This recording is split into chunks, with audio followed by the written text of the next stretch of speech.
Today, I'm excited to introduce you to today's host, Kellie Okonek. Kellie is a private pilot and Alaska adventurer with a particular love of skis and mountain bikes. She lives in Girdwood and recently wrote a mountain biking guide to South Central Alaska on her website and is praying for a big snow year, as are most of us. She's asked some friends to join her today in a discussion that I've been looking forward to for a long time. Bush pilots and air taxi services are an integral part of Alaska's outdoor recreation economy.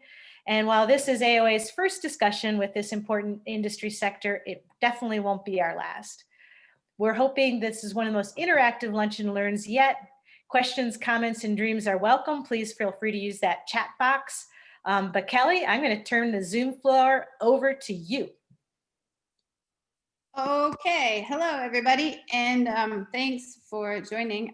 This is weird. I can't see the right thumbnails. Okay, so yeah, I mean, anybody who knows me knows I'm in love with Alaska, and we were just talking. The best part about our state is just how much public land we have, and the blessing and curse is that so much of it isn't accessed by roads, which is where air taxis and airplanes really come in. I've done 1,000 trips, not 1,000, but I've done a lot of fly-in trips. And enjoyed it so much that I chose to become a pilot myself. With the increase of backcountry users in this crazy time that I don't think really ever gets less crazy, I think getting further out and more remote gets a little bit more interesting. So wanted to host this panel where we could really talk with some air services and get a better understanding of what they offer, some of the challenges and limitations, and then field questions from any enthusiasts around the state on what they'd like to know more. So we're stoked today to have Stacia from Neocola Mountain Air, Zack from Tok Air Service, and Joe from Sportsman's Air Service. So with that, just to start off, Zack, you want to tell us a little bit about Tok Air, the kind of trips you offer, and how you'd like to see your business grow or expand? Sure, thank you. Nice to have all the participants on the Zoom. Feel free to ask questions and interact. And I'm a single pilot operation. I'm the only pilot, so it's pretty small. And I focus a lot on hunting season in the eastern interior, and also in the summer with hikers and rafters. I focus on the Yukon-Charlie National Preserve and the Wrangell-St. Elias National Park. So then in the spring, focus on spring skiing and climbing, and I base out of Valdez for those activities. And I think it'd be awesome to see more people do the non-consumptive type, enjoy the public land for recreation. And I'm really happy to be part of this panel and for Lee to host this discussion. Cool, thanks, Zack. Stacia, are you there? Yes, I'm here. Okay, perfect. Over to you. Same question. So we're a single pilot that just went to a basic. My husband flies airplanes, and I fly airplanes and helicopters, and we've got a couple Cubs, and we do a lot of hunting like Zack, and then trying to do a bit more of the backcountry access and a little bit of the ski flying, and we do survey work for the state too. And then we just have the little Robinson 22. I do flight instruction on the side, and then do some of your fly your own tours as under the helicopter part too, with plans to try and expand that a little bit for more of the backcountry. Got some good ideas for fly-in, paddleboarding, and customized trips and walrus stuff, and lots of ideas. Sky's the limit, as they say. How about you, Joe? Tell us about Sportsman's and what you do in your favorite kinds of trips. Yeah, first of all, thanks for inviting me to participate. Sportsman's Air Service, I started 30 years ago, coming from a fishing guide, hunting guide background, got into the aviation for those reasons. Is it, you hearing me all right? I just got a notice. It's on, yeah, you're okay good now. So Sportsman's Air Service operates de Havilland beavers and cubs and looks like an otter starting this coming season off of Lake Hood. And we do, all the standard stuff that the air taxis do as far as a lot of lodge support, bear viewing, of course, the hunting and the fishing programs during the summer. We support a lot of other lodges. We have our own base camp lodge or camp, we call it, that we do a lot of the traditional hunting and fishing from. But excited to hear more ideas on the alternative backcountry stuff. We've always wanted to develop the more of the rafting and the backpacking and hiking and skiing. We do a lot of skiing. We support the Neocola Mountain Lodge, which is Alaska Range based heli skiing lodge. But with that, we do a pretty good amount. I think that's how I first met Kelly. What was it, 20 years ago, Kelly, or so now? No, it was only 8 years ago. It's 2012. Was it eight years ago? Yeah. Okay. Come on. On a trip, not took you back on the Hayes Glacier. Well, I'm getting older. You're not, so we do quite a bit of backcountry drop-off skiing. Always looking to expand that for groups.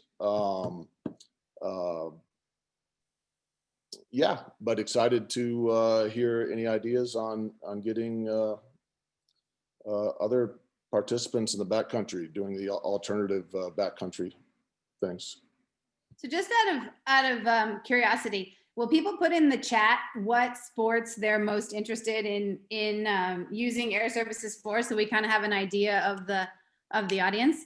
And then, yeah, so we've got, Stacia based up kind of Wasilla areas. So from a skiing standpoint, that's the Talkeetna's easy peasy. Zach's got the Chugach. Joe's got the Tordrillos. So skiing, floating, and biking.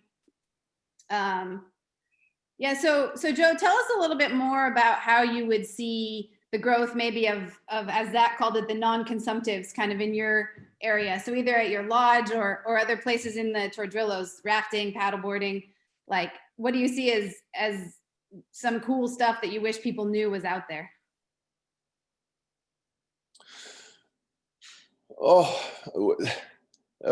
Being able to fly, we see it all the time, and we're always going, boy, it'd be neat to do this, do that. But getting the I guess called alternative, non-traditional, I guess, fishing and hunting. The fishing and hunting definitely drives most of the economy out there, but there are those months, particularly July in our area, where we'd love to see more alternative types of trips, and we're always interested in developing those. It seems to be the harder market to try and tap. Alaska known for its hunting and fishing. Getting the word out there that there are these other trips is it just needs the right marketing. It's certainly the opportunities are there. So like paddleboarding, pack rafting, what mountain biking, is that out there? We have a lot of bikers I see here. Do we have a lot of bikers?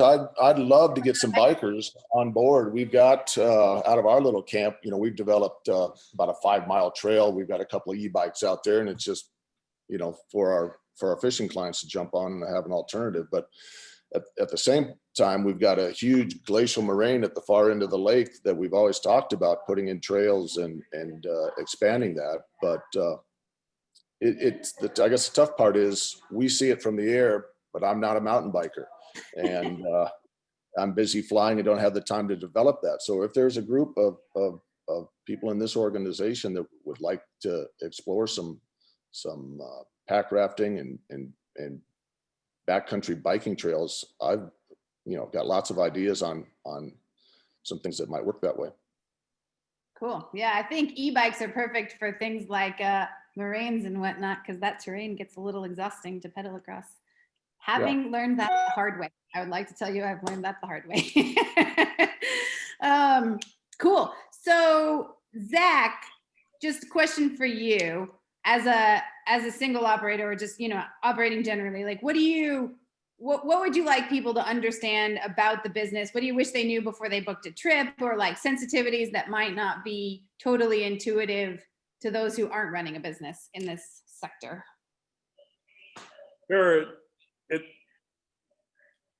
Aviation's super expensive for the operator and also for the customer. And so it seems like the cost of entry is a barrier. And honestly, the hunters and the fishermen are kind of subsidize the opportunity for air taxis to offer other services throughout the rest of the year. So the rates that backpackers and hikers and skiers pay is a lot lower than the rates for the hunting season. And to help with, I think, to get more people involved in to drive down the cost of entry, maybe thinking about the fact that it's an experience. You get the flight, you get to be remote. Hopefully you won't see other people. That's not a guarantee. And maybe it's something you have to plan and you have to save up for. And you coordinate, maybe you do part of it as a fly in, and then you raft or bike or ski out. I'm always impressed with the athletic ability and the endurance of some of the customers who drop them off and they make their way back to the road somewhere. So combinations like that. Another factor, sensitivity for me, is that, like in the climbing world, sharing beta is part of the culture. If you do this cool route, if you climb this mountain and you want to help other people know about the hazards or how to do it and how to access it. But when it comes to like coming from the hunting industry, like your hunting spot is top secret. You don't want anyone to know that.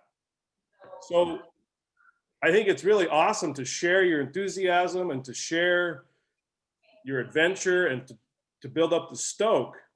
But if you are too specific and say too much, then it might draw attention to a specific area that perhaps is unique, and that so there's that aspect of just not being too specific to help keep it remote and wild. The other thing I was thinking about was, as a pilot, you're dealing with all these variables. The weather and the wind, it's constantly changing. It's super, super dynamic. And even like how much gas you have in the aircraft factors into what you can do or can't do. So a passenger, they don't know how much gas you have or how it factors into your weight and balance. So I think it can be frustrating sometimes for customers to be like, well, Stacia, she just brought in all that stuff in one trip, man, just hauled that huge load. Like, and you can't haul it out? Like, come on, man. And well, maybe Stacia's a better pilot. No, that's not the issue. The issue is that the conditions change. And it's not that we're trying to make more money, like, oh, we want to do more trips and then we get to charge more. It has nothing to do with that. It's safety first. So we want you to get to your destination safely. And we don't want to damage our aircraft or jeopardize anyone's life. So that's it, being flexible and understanding that that's what the pilot's going through. It's not a comparison to it. Maybe it's a different aircraft, the temperatures are higher, the winds are different, the altitude's different. You just have to trust your pilot. Maybe it's based on his or her, how sharp they feel that day. So one of the things I tell my hunters is like, don't pressure the pilot. We want to get you in and have you have a good time, you know, and then if you end up getting stuck on the glacier for 3 days, you better have extra fuel and extra food, because there's these crazy rescue stories of guys flying in whiteouts to do rescues in the mountains, but that's generally not safe. And so if conditions deteriorate, the pilot wants to get you out. And so you just have to be patient and be prepared to wait until the conditions improve. And one other point about specifically with the skiing is that a lot of times we're using glaciers as how we get people in and out. And so I appreciate your point about working with a guide, Alaska Guide Collective, or someone with knowledge. But really, if skiers have the avalanche training and they have it current, their beacon skills are current, and glacier travel, crevasse rescue skills, those really are key for expanding and being able to experience all kinds of different terrain. Because if you're not going to be able to land on a glacier and be safe, then it's limited as far as where we can take customers. Is there anybody on from the Alaska Guide Collective that wants to just give a brief summary of who you guys are and what you offer and how you can kind of partner in these kind of trips? I think Brooke might be on, Nick maybe. Yeah, this is Nick D'Alessio. I'm one of the 3 owners of Alaska Guide Collective. I'm based out of Girdwood, Alaska. Joe and Elliot are based out of Anchorage, Alaska. And we just have set up in 2016 our business to basically create the infrastructure for the 3 of us to be able to guide for ourselves, kind of independently, but through our own business structure. And yeah, so we do all kinds of stuff. Most of our trips are pretty much all like a kind of private, custom tailored trips. And I tell you, the best thing I love doing is working directly with Alaskans. And usually a lot of the trips with Alaskans are a little more on the side of a course style. So a lot more instruction when we go out to these glaciers and all these fly-in trips we're talking about. Yes. We love to Folks who haven't done a trip like this could hire the Alaska Guide Collective to 1 year, maybe teach a course and teach all the trip planning, execute the trip, all the crevasse travel or glacier travel, crevasse rescue skills, avalanche awareness as needed, and how to, come into a remote place for the first time. And then after a person did that kind of trip, maybe in the future, they would feel confident to just book their own trip and have all the skills needed to kind of DIY. But it seems like a really cool resource that we have now here in Alaska to do that kind of foundation building. Thanks, Nick. Stacia, you want to add to kind of things you wish people understood or that you'd like to share? Yeah, just to echo some of the things that Zack said, as far as, obviously the cost of doing business as an aviator is pretty high. Insurance, as I'm sure Joe and Zack had insurance rates increase last year, and we're probably going to have another rate increase this year. And, it's painful. And, people, I think it's hard to fathom how much insurance we do pay if we're doing whole insurance as well. So the cost, understanding that, we're not making a lot of money. Our margins are typically pretty small, and the more we fly, the better those margins get. So we're motivated to fly, but we're also motivated to keep the cost down when we can. And we're not going to, do unnecessarily flights like Zack said, oh, so-and-so did it in this amount of time. Well, there's so many things to consider. Fuel, wind, elevation, land, it's just a ton of things we have to think about. And what else? And I think too, and I kind of talked about this with Kelly before, is sharing all these places, that we all want to get to. And we have these cool places, I know some great little paddleboard lakes, super remote. But if I start sharing that location with everybody, there's going to be 1 million people there. Because there's some that aren't that far away, short flights, fairly affordable, but I want to keep those secret so that they don't get overrun. Now I go up there and there's 1 million people, that's not what we're looking for. We're looking to hold those places, so they are treasures. So if somebody called you and said, hey, we want to go paddleboarding, how would that go down? It's like that opposing space of your job is taking people there, but at the same time, you don't. Well, some of it is how much, do you guys want to spend, like the flight time, things like that, and like you said, hunters don't share, you won't see a lot of people posting obvious pictures of where they're at. They're going to do it so that you cannot tell where they are. Those are intentionally taken like that. And unfortunately, recreators don't have that same discretion because they want to show the beauty of where they were. Yeah, and it's like, well, I know where that is. I can find that lake. I can get out there. and now, you've lost that. Even though you want to share it, you don't want to overshare, kind of type thing. And it's not like we're trying to keep it to ourselves No. at all. We do want to share it. It's just a kind of a way of keeping it special. It's not Yeah, like a exactly. selfish desire to keep it to ourselves. No. Joe, you want to add anything? I think Zach and Stacia spot on with a lot of their comments there. You don't want to. Well, sometimes you do want to keep it to yourself, but the idea the idea is to share it, but not to overshare it with everybody. And that touches on some of the expense too. Anything we try and develop, the one-off trip where somebody calls you up and wants to go deep into X mountains, that's going to cost them something, but a little bit more because they're the only ones going out there. And kudos for them for thinking out of the box and exploring.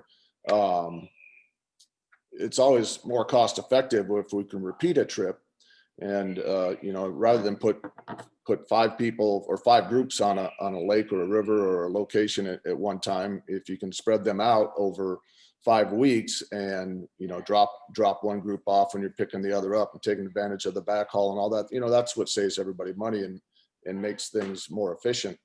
And so I've always kind of looking to that direction, is what can we repeat, still keep the quality up, but repeat an activity so we can make it efficient too. So there's a balance there. Yeah, and I think that's, as we kind of talk about the theme of the AOA series of reimagining outdoors, to me, one of the opportunities, because as a client, you're paying for all the time the pilot is flying, right? So if I'm going to fly into the Chugach, I pay for my trip in and Zach's trip back out, because I have to pay for all of his, airtime. But if I could coordinate with another group, and so my flight in was their flight out, well, then now we both get 50% off, and so for me, like with the Facebook groups and the amount of community that we have, there's a real opportunity. The first group in maybe gets all the fresh tracks, or depending on the refresh, the second group in gets a little bit of heads up of what the conditions were that the first group found, and there could be a real nice economy of scale, both from the cost side and from the information sharing side, and, could really work out a place. So that's just one idea that came up for me as I was brainstorming a little bit about how to increase access. I don't know, any other tips and tricks you guys can think about that people should consider to? Well, land use is another issue, and as far as being able to commercially land, we can't just land anywhere. There are areas we cannot land, and we have to do that research. And obviously the difference between helicopters and airplanes. Airplanes can land some places that helicopters can't, and so we have to do some of that research too. That's part of our job, is to make sure that we're not we're not breaking any of those rules. So that's just something to think about too, for us. Cool. So I see Lee put a question in the chat, which is great. If anybody has any questions now, let's see, or any ideas to share, or topics to discuss. But for now, Lee's asking, which month is the best opportunity to plan adventure trips, and how much lead time do you guys need to plan a trip like that? And by adventure trips, let's just say pack rafting, paddleboarding, biking, hiking, summer type. Well, I think we all do hunting, right? And so everybody's kind of busy in August and September. Don't call us in September, please. Yeah, you can call, but well, we probably won't be able to do anything. Yeah. So September is July off for most air services in the state, yeah? Speaking for our where we operate, one of the best months of the year, weather-wise, is July, and that seems to be a time when our salmon runs are kind of in between at our particular location at our camp. So we're always looking for other opportunities and discounting those opportunities and trying to develop. We've had wedding parties and whatnot come out, but we haven't been known as a we haven't booked it up with wedding parties for the whole month of July, but that's a great time to travel, long days, generally good weather patterns.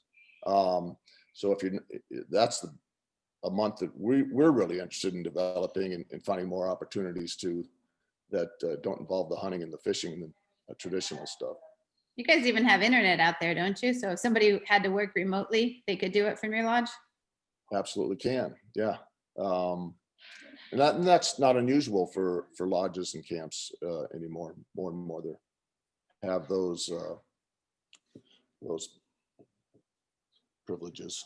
And for pack rafting, that's going to be typically better in late July.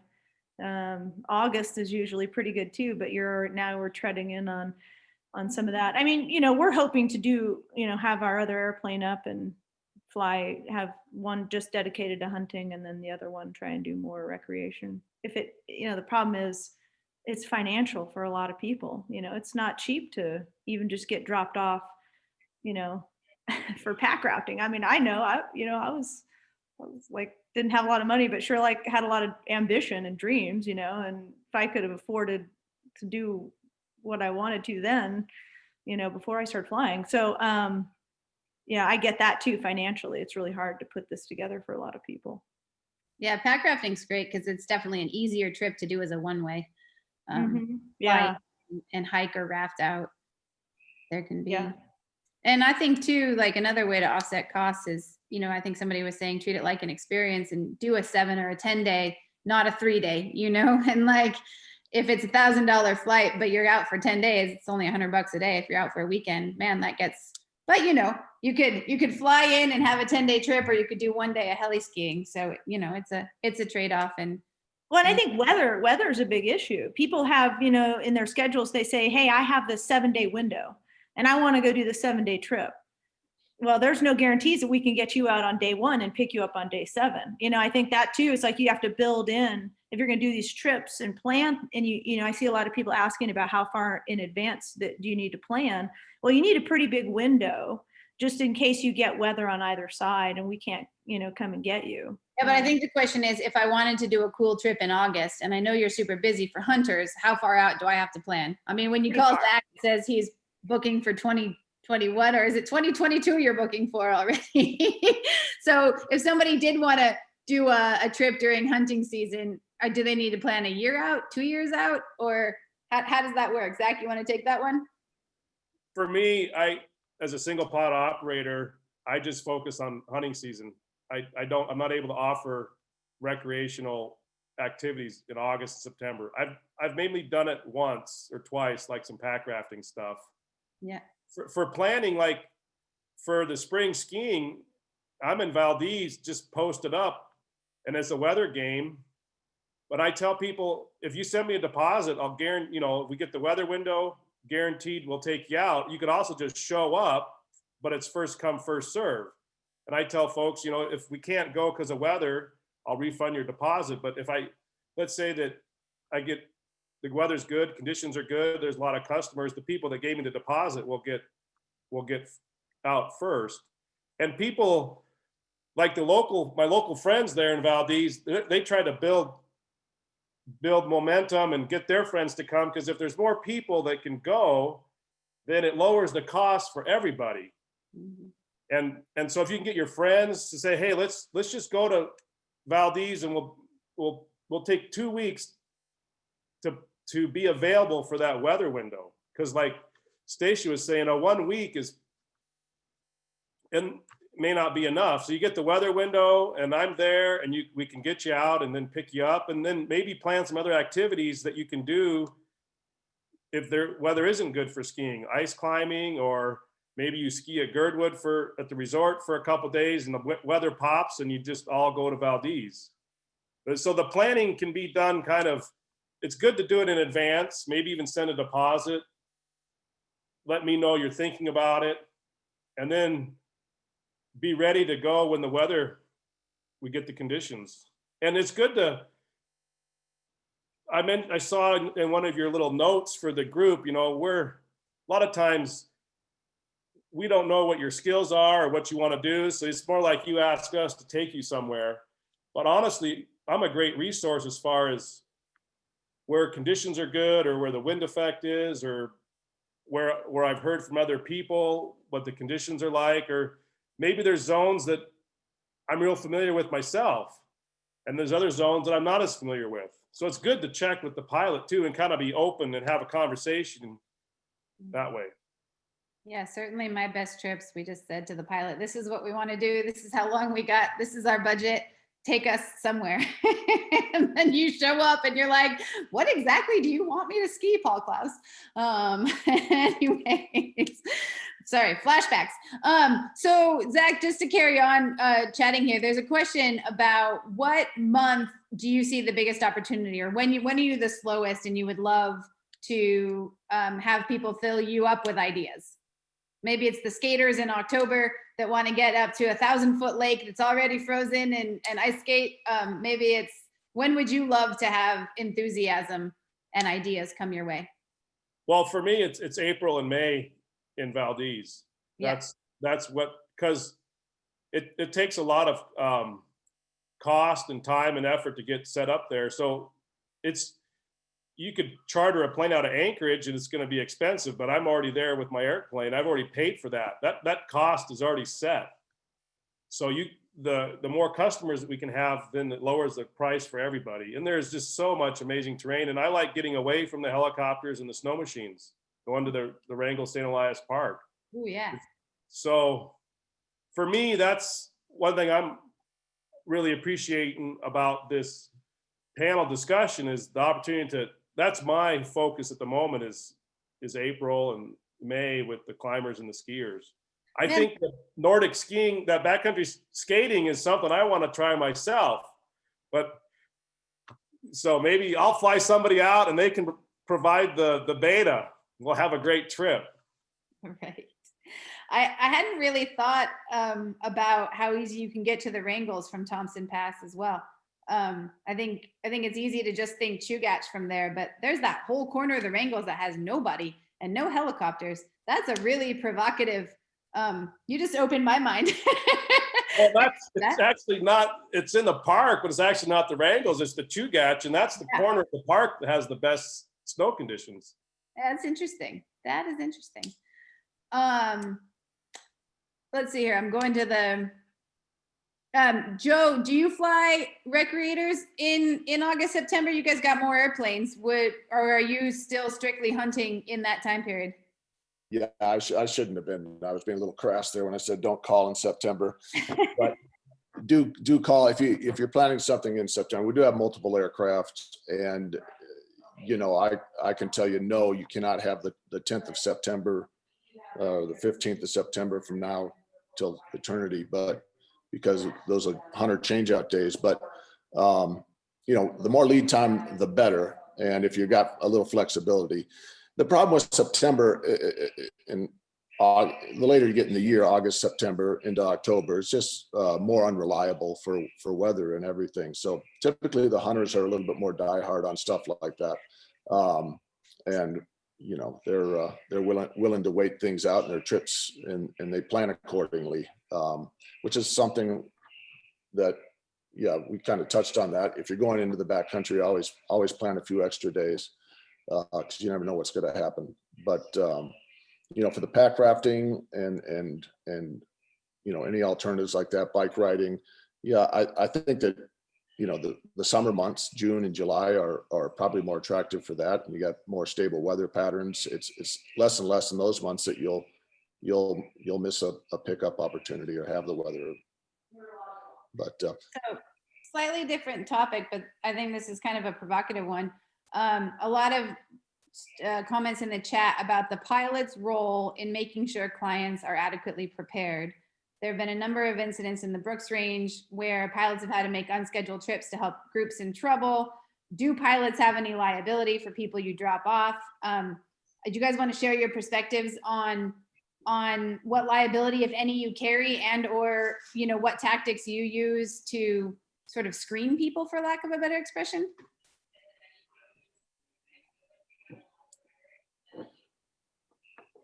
Well, as far as the regulations go, there aren't any. We aren't technically liable for anybody that we drop off.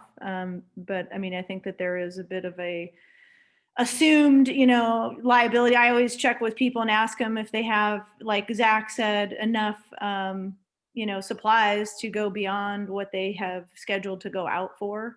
A way to communicate, do they have a sat phone or an in-reach or something, to call for help or request help or, and then, yeah, I mean, that's all we can do is ask. It's kind of up to them to have the ultimate responsibility for themselves.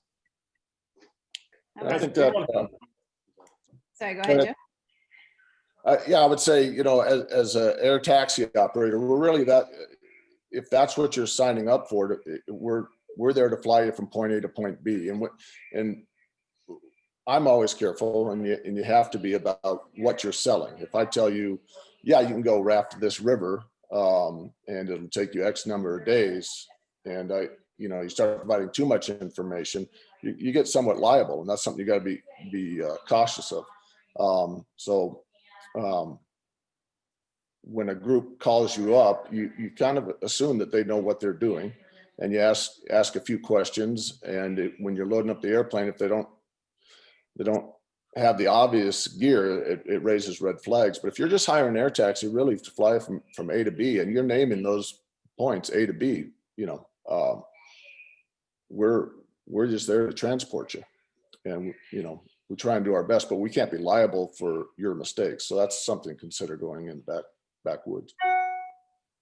I think just as an add-on, there's a question about how clients, adventurers, instructors can help with the preparedness aspect of doing a fly-in trip. I don't know, Luke, do you want to add a little bit more context to the question?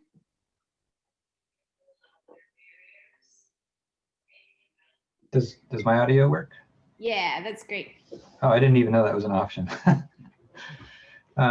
Sorry for joining late. So this is coming out of the Packraft community, and specifically in the Brooks Range. I think there's 4 or 5, 6 incidents a year where a group flies in unprepared, and then the air services have been going in to pull them out in bits and pieces. Their equipment, I mean, sorry, that wasn't meant to be that serious. But so there's frustration from the air services about packrafters coming in unprepared. There's frustration from these clients that go in and say, hey, you didn't tell me there was a canyon there or whatever. So it's just a tricky space. And of course, everybody wants to ensure that people can have these amazing trips safely, and that the pilots aren't risking yourselves by going in on an unscheduled flight for rescue or whatever. So we're struggling a little bit to identify how to promote appropriate recreation, specifically in the Brooks Range, but I think it applies to everywhere that you guys are servicing. And then that relationship between the pilots and the clients. I think with rivers specifically, it's super helpful to have the beta like in the climbing world. I mean, there's really nothing top secret about describing a river and the river trips, and there's some books about different rivers in Alaska. So if the community can share knowledge of the rivers and the hazards, and I think it's a really good question, Luke, and it can present some challenges. And part of it for me is that you're on your own when you're out there in any trip. We think the troopers, we know about the troopers and they have helicopters, and if I was stranded, I'd sure want the National Guard to come with their Black Hawk helicopter. But the reality of being rescued or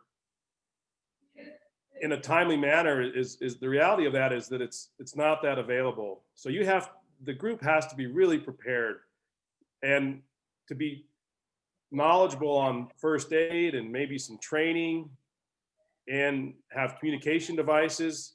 Of course, I tell my customers, I'm in the best situation. Perhaps I might be the best resource if you have a problem, because I know where you are and I'm familiar and maybe I'm close.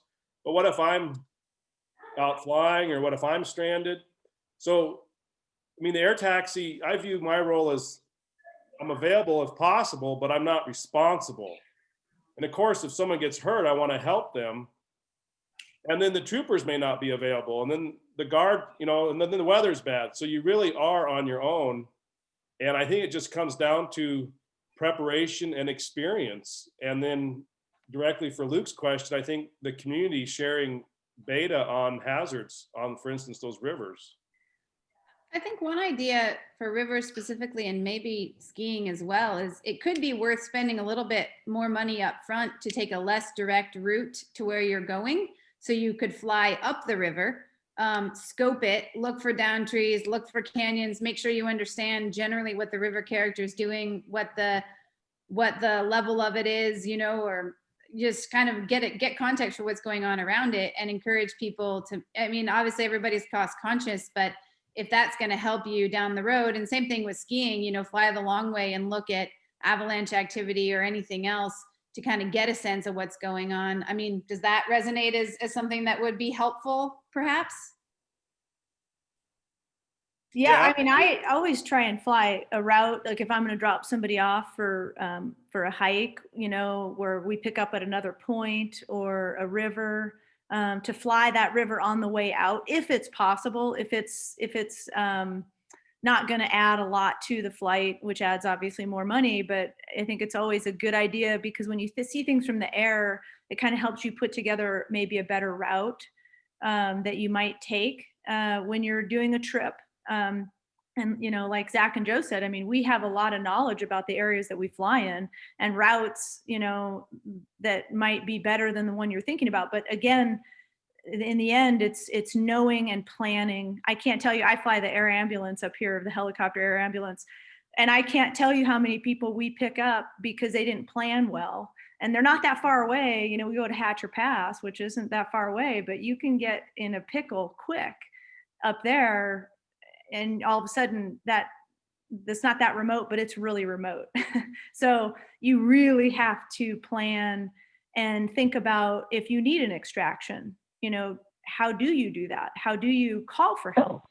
How do you get coordinates? Because without coordinates, it's like a needle in a haystack when we try and find people. Just from my experience, trying to find people in the backcountry is challenging if you don't have good coordinates. So anyway, that's it. So on that note, there's a question here of whether any of you guys rent communication or GPS devices or anything that would help in that communicating / extraction space. So I know the Surveyors Exchange in Anchorage and Fairbanks rent satellite phones, and as far as a inReach device, they're pretty affordable. I just really want to emphasize what Stacia said. If you're not like a river trip or a cross-country hiking or biking trip, if you're not familiar with the route, really, really budget for a overflight of the route. Put that as part of the trip expense. And even if the air taxi has knowledge of that specific area, conditions change, water levels change. So if you're going to do something unknown, there's not a lot of beta. I know that a lot of recreation enthusiasts are on a budget and money's super tight, and they really want to do this trip, and they're taking time off of work, and money really is a driving force. But think about the hassle of a rescue or some of the situations that Luke's talking about. So just decide as a group, if we want to do this trip, we have to factor in an overflight. We have to pay for that flight, and just make that part of your preparation and your saving for the trip. And then Luke had a question here about a form. Yeah, I make my I don't make them, but I provide them a liability form that says, look, I'm not responsible for something that happens, a bear attack or avalanche or crevasse fall, that I'm not liable. And that's actually a legal form that they sign, the hunters and the recreationists. So we're all on the same table, both professionally and legally. Do you have the conversation that you just shared here about the challenges of a rescue and everything else as part of that signing of the form, or do you expect them to read it and I don't mean that critically, but just generally. No, you definitely should read it. But I mean, I guess as far as the conversation, yeah, it's kind of informal. I guess you go through this with a lot of expectation that folks have common sense or some experience. And like Joe was saying, if you're loading people's stuff and they're just lacking some, but that's kind of, we don't go through their backpacks. You know, I might ask somebody, hey, you know, do you have glacier travel experience? And they could say for sure, and they have zero. I mean, that's not a good check and balance. It really isn't. It really comes down to the recreationist. That's where the buck stops. I get kind of worried myself. I think Alaskans are generally better prepared for this sort of thing than out-of-state travelers. And I think you could see a lot of growth in out-of-state adventure travelers coming and hiring air taxis and doing more adventures like this. And that's where my concern level would go up even more, because obviously we're having these challenges with Alaskans, but we're all a little bit more used to our state than your average lower 48er. So it could get more interesting before it gets less interesting. But yeah, Joe, you want to weigh in on any of that? I would say what you just touched on there, that Alaskans generally are more prepared. They're outdoor people for the most part, and if they're going to take the time to call up an air taxi, they've got some experience for the most part. It is more of the tourist who comes up and doesn't have the resources or the knowledge, shows up on go day with the wrong equipment and expecting the air taxi to be able to provide it all and bail them out. That happens a little bit, but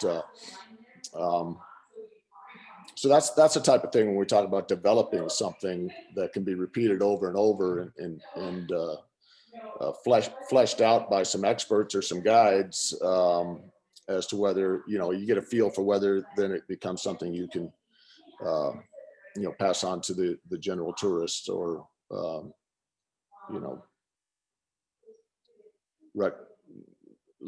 get some experience with whatever that trip would be if you're developing new backcountry stuff. Definitely some guide experience is the way to learn it, and then go from there. Luke's got a question as an add-on to this. Would somebody showing up with certifications, like a skier having a AVI 1 or a Swiftwater Rescue or Wilderness First Responder, have you ever asked people for that, or would that really be that relevant to you guys, or what's your thoughts there? Well, again, I guess it comes down to, like Joe and Zack, have mentioned, that we are an air taxi. Like, we are certified by the FAA. We meet rules. We have a lot of things that we have to abide by. And our job is to fly people from point A to point B. And we get a lot of people who want to do a lot of things. And now, it's like, do we need to make sure they can do those things? Like, are they qualified to ski a peak because they have avalanche training? That's a lot to put on us. That's a big burden. And then the liability. Now, if we say, okay, we think they're okay to do that, and then they get in an avalanche or they get injured or something like that, then what's it going to come back on us to say, well, the pilot dropped them there because they deemed them to have the experience that they could do that. It's almost And more, that to me makes me nervous. almost more of a slippery slope to even ask the question, because then That's just, yeah. engaging in that space. So Luke's question is this. So it sucks for you guys, definitely. Like, you can't take that liability, but how can we take that weight off of your shoulders? That's what's missing. So what could we do in this space, or what could clients and travelers do? I think one thing we heard was pay the little bit extra to do the overflight of your route and make sure you build your own understanding of what you're doing. So that seems like one realistic idea a client could do. Anything else a client can be doing to help? Well, can't they just, like you mentioned, hiring some of these guide programs that are up here, Luke, are there people who will guide pack rafters? Does that exist in the summer? Yeah, for sure. Where but I would think the taxi find them if they had a client and was like, hey, maybe you should just hire a guide. Yeah, I mean, Kennecott Wilderness Guides, Traverse Alaska. Haley probably knows more. I think she's paying attention here too. So that certainly exists, but it doesn't quite solve what I'm after here, which is the people that come from out of state because they know Alaska kicks ass, and you have to somehow, I mean, it's not your job, but at some point you are evaluating their credentials, and then it's not your job, but you might be the one that pulls them out. So I don't want you to get pissed off at pack rafters as a blanket statement, you know, because they're coming in unprepared. So I'm just trying to, and this is the perfect audience to try to figure this out. Like, how do I promote Alaska and give you the most prepared tourists possible? You know, like, what could I do to help you in that role? You know, Luke, out of state hunters who want to hunt for sheep and goat are required to have a guide. They can't DIY those hunts. And that is because of the ruggedness of the terrain that they have to hunt in. You know, so maybe, you know, if there's going to be an out-of-state person who wants to do a certain trip that's so remote, they should have to go with a guide. But I still don't think that the onus of responsibility should be on the air taxi. Let me interject. It's that, let's spin it around. Think about that you want to go do a trip, pack raft trip, a hike, a bike, ski trip, and the air taxi guy goes, well, I don't think you're experienced enough. Oh, I don't think you have enough equipment. So spin it around, like, it could go the other way too. Perhaps the person going on the trip is really qualified. Perhaps they have the knowledge. Perhaps there's some hunters that basically take a knife and a tarp, and I'm speaking tongue in cheek. Some people bring a lot and some people bring a little. So you have to be a balancing act, because I've heard people talk about how frustrating it is that they wanted to go do something and the air taxi wouldn't support them in that for whatever reason. So it's really not on the air taxi. It really is personal responsibility. And I don't think we want more rules and things. I think it's really has to come from the adventure community to just like, look at how successful the avalanche training is. That community really builds and supports each other and has the outreach to get people the training. That seems like a good model that might work. Seems like it would be helpful, or tell me if this is true. Would it be helpful if air taxis kind of had a good resource? You know, so for example, I didn't know who guides pack rafting, right? And maybe not everybody knows about the Alaska Guide Collective, but if we had a resource that we kind of brainstormed together and put together all these adventure guides, and then if somebody did come to you, you could say, hey, you know, you could at least know who to refer them to if you had those questions about capability. Would that be helpful for you guys as operators? Yeah, I guess, you know, I mean, of course, you know, I think that anytime we fly somebody out, we ask questions. We say, are you sure you know what you're doing? I mean, I always ask those questions. But just like Zach and Joe said, you never know when they're going to say, yeah, they have those experiences, but they really don't. And so, you know, like TJ said, it's a conscious thing, not a liability. And I agree, it's both for us. I mean, absolutely, it is both. I mean, I definitely think about them, and I want to make sure they're safe, and that is a priority for multiple reasons. And then it's also a priority for liability for business. I guess I'm coming at it from a slightly different angle of saying, say somebody calls you and it's clear to you that they don't really have the skills, just from that, like, everybody helping everybody and building the economy perspective. Like, if the guides know who the air services are and the air services know who the guides are.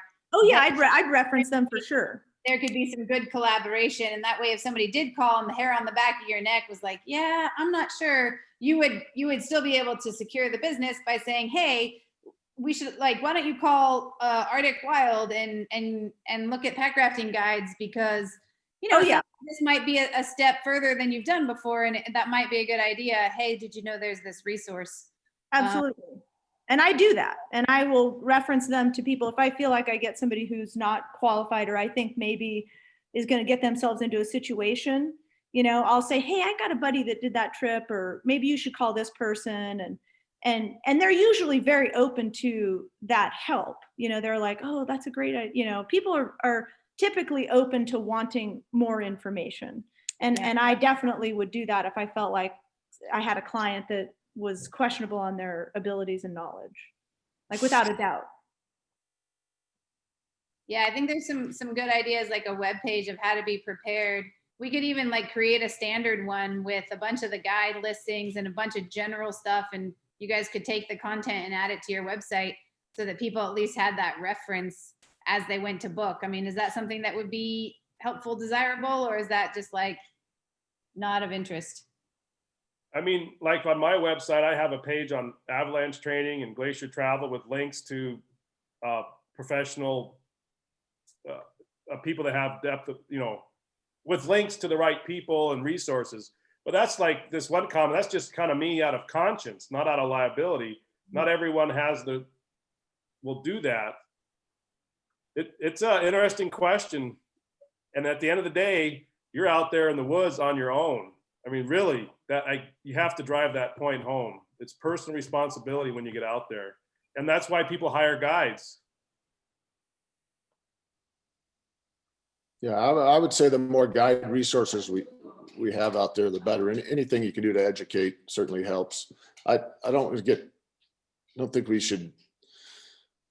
This isn't something that happens. I would say 95+% of the time, we know who the clients are, or they've been out before, or they're going to a lodge or with a guide service. So it's not something that's really typical. It happens occasionally. And in my experience, you pick those people up pretty quick when they come to your dock and aren't prepared. And you screen them on the phone, and you know, it's not a huge problem, I wouldn't say, but it's something to be aware of. So, Certainly developing new backpacking, back rafting routes and bike routes and stuff like that we've touched on doing. That's where I would look to this group for experts, and I'd be interested in entertaining and getting some exploratory stuff put together to develop some things, knowing that the group had some expertise, or the people had some expertise. yeah. So I think just want to be sensitive of time, and we're at the hour mark. So thank you to everybody for the questions, and I think the liability and the preparedness and rescue conversation is a good one. It's a bit uncomfortable because there's no easy answers, but sounds like maybe collectively we could put together some resources for guides and preparation, and and offer that to Air Services if they want to use it, that would be great. And if they didn't, then that's fine too. But maybe like a standard resource. I think one of the other big things for people to consider is paying a little extra to overfly the routes and doing their own preparation, and just encouraging that mindset. And then considering, you know, offsetting costs by, you know, joining forces with other groups and you know, trying to share in, out, and kind of economy of travel. Zack, your comments were perfect about just, you know, really openness, you know, be prepared to show up when the weather's good. I think we've all learned that. And I think in my own experience, because of everything everybody talked about on this call, I think that's where the magic comes from too, because I mean, I've been in a tent for 8 of 11 days in the Wrangles before. And I've also, you know, gone to the Hayes Glacier and the Torredrillos for like 6 days of perfect sunshine and perfect powder. And my goodness, are both of those memorable, and they're some of the best experiences, you know, in my memory. So certainly my own experience tells me it's worth the money, it's worth the experience, and man, these guys are professionals, and none of it's easy. So I'm certainly thankful for the service you guys offer and the way you open up the state. And I'm really thankful for everybody's participation. So yeah, have a great day. Pray for lowering temperatures, snowing in Girdwood, not raining anymore. Maybe it's gonna be fine. Thank you, everyone. So, hey, I want to say, Kelly, you totally knocked it out of the park, as I knew you would. And thanks to Zack, Joe, and Stacia for joining this conversation. I, again, hope it is not the last of these. And I do want to invite everybody on the call who's left to join us next week on Wednesday, December 9th at noon for a continuation of a conversation that Luke Mell, who's been active on this call, started back in October. We're going to continue to examine the intersection of Native villages and culture with outdoor recreation and tourism. So don't forget to keep up on all the latest news and events from around the Alaska outdoor recreation sector by following Alaska Outdoor Alliance on Facebook, which is AK Outdoor Alliance. Sign up for the newsletter on our website. Thank you all for joining. It was one of the most interactive sessions we've had. It was really awesome. Thank you, Kelly. And again, to all of our guests. And we'll see you next week. Thank you. Bye, everyone.